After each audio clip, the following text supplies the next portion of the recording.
तकरार रिपोर्ट काज़ी अली रज़ा सां आहे। सिंध यूनाइटेड पार्टी के मरकज़ी सदर ज़ैन शाह चयो आहे त ताज़ो थींदड़ आम चूंडनि जे हथरादू नतीजनि मुल्क के इदारनि जी साख के मुतासिर कयो आहे ऐं जॾहिं इदारा साख विञाए वेहंदा आहिनि त मुल्क कमज़ोर थींदो।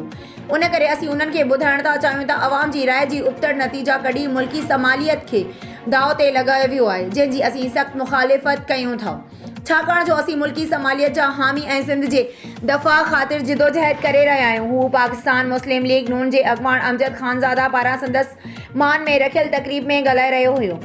हिन चयो त पीपल्स पार्टी हिकु एजेंट तहत इक़्तिदार में आई आहे, जंहिंजी क़यादत सिंध जे वसीलनि जो सौदो करण ऐं सिंध जी लखे एकड़ ज़मीन असल वागधड़नि हवाले करण जो वाइदो पिणु करे आई आहे, पर असीं उहो कॾहिं बि करणु न ॾींदासीं। हिन चयो त सिंध जो माण्हू सुजाॻ आहे जेको कंहिं बि सूरत में सिंध जा वसीला या ज़मीनूं विकण या विरहण न ॾींदो।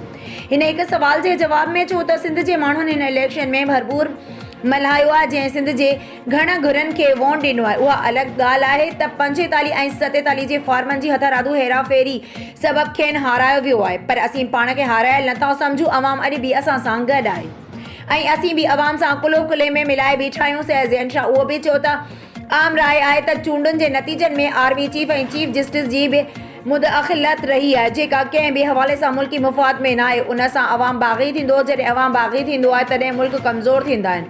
उन मौक़े ते अमीर बख्श थियो फलक शेर ओड, कासिम सूमरो, मोहम्मद खान गदारो ऐं शौकत हुसैन मेमण मौजूदु हुया।